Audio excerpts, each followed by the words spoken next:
Hey guys, welcome back to another episode of Deck of the Week. Excuse me. Sorry this is up so much later than I thought it would be, but I've been kind of, let's just say, busy. Very busy lately, and also kind of sick, so that's kind of stopped me from posting videos. Anyways, like I said last time, we're going to do water theme version of Junk Synchron deck for continue the junk theme this month. Once again, I'm sorry, my voice is kind of weird because I'm kind of allergy season. Anyways, let's get started. Of course, start off as always with 3 Junk Synchrons. You should know what they do by now because I've been saying it the last few times, but this deck, their main purpose is to get back a lot of tuners, basically everything but themselves. Run 3 Deep Sea Divas. These level 2s, like I said, which is tuners. Whenever they're normal summon, they could bring out any level 3 Sea Serpent from the deck. So, level 3 or lower. So that's instant level 5 in itself, just like Junk Synchron. One Fishbowl Blaster is my level 1 tuner for the deck. His ability is that I could special summon him from my graveyard if I... No, wait. Yeah, from my graveyard if I control a level 3 or lower water monster. I could discard 1 card, so it's pretty cool. Although their sacred materials don't have to be water, whatever, this is basically a water deck. You got one of this guy, Blizz the Defender of Far North. Basically, when he's destroyed by battle, I get to draw a card. And he's a level monster, so it's a graveyard effect. Once again, Junk Synchron brings him back, and it doesn't matter if he just stays out there, he still will get his effect. Also, this guy, the fishy dude, Macrotremia, whatever you pronounce that. Basically, when he gets sent to the graveyard from the field, all water monsters gain 500 attack for the turn. Awesome, level 1. Speaking of attack gains, 3 Spine Gilman. As long as these guys stay on the field, they should have just said water monster, but every fish type, sea, serpent type, and aqua monster you control gains 400 attack. So stack these up, all water monsters gain 1200 attack. They start out with 1300, so if you somehow manage to get out all 3, that's giving each of them 2500 attack for level 3 monsters. It's pretty cool. Toadless, the arch rival of Stardust Road right now. Basically what you do is you send 1 Umi or Legendary Ocean or whatever else counts as Umi from your field to grave, and he sends 2 cards from your opponent's side of the field to the graveyard. Sends, which puts him in the same league as stuff like Dark End Dragon, except he's actually common and everyone can get him. But yeah, he gets to completely restart at late road because of the whole send instead of destroy thing. It's pretty cool. Run 3 of these Mermaid Archers. Much like in the Junk Debris deck I posted a while ago, she equips almost anything in this deck, becomes a 2000 beat stick, Union type monster. And finally, 1 Oystermeister for a little beat stick, and he goes around with the theme of the deck, so it's cool. Go on to spells, Jeps. Start with 3 Legendary Oceans, deals well for the deck.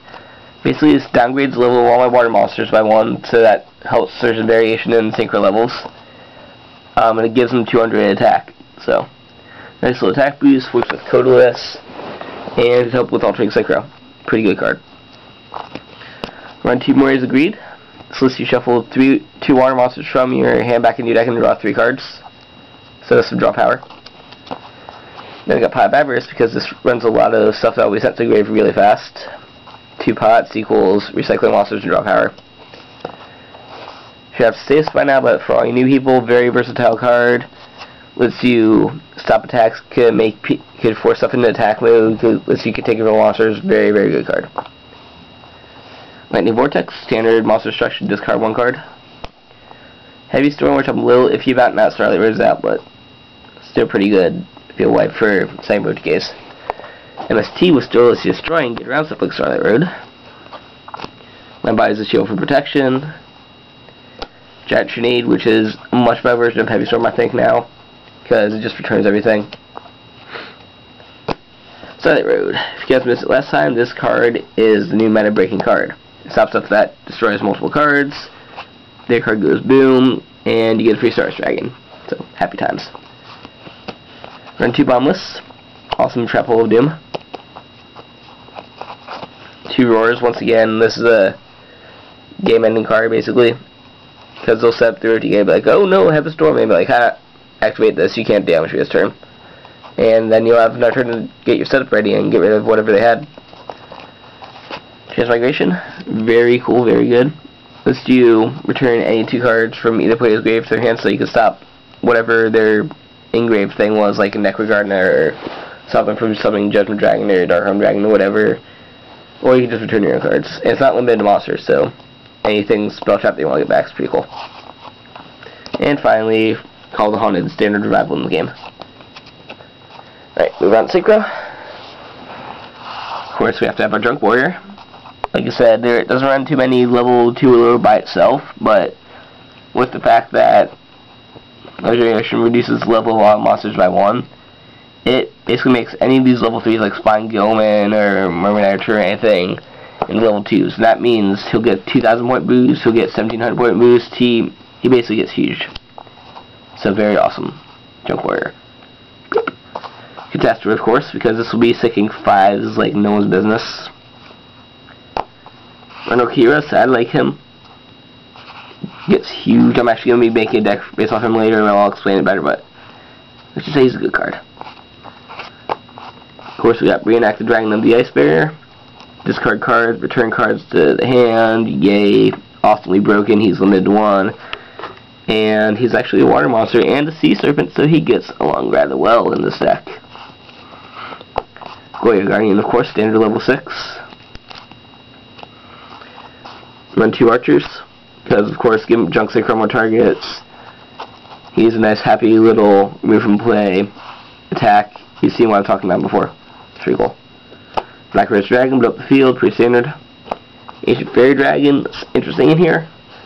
Like, I'll always run her just because she's standard protection, 3,000 wall, special summons, and the fact that she could destroy field spells to gain life.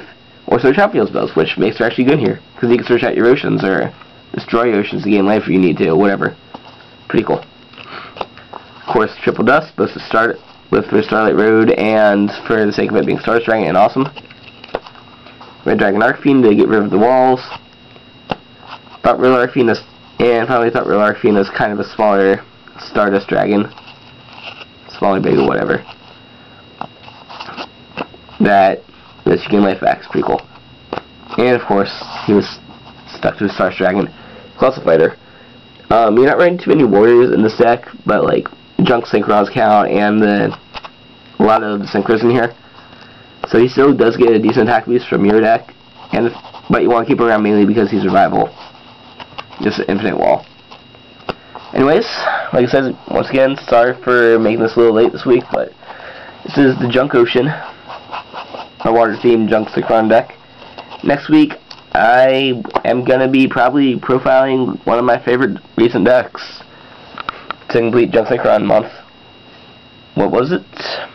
Well, some of you guys on the Variant Cap probably have seen it before, but all I'm going to say, my one hint, is all that I'm going to say my one hint is that only time will tell.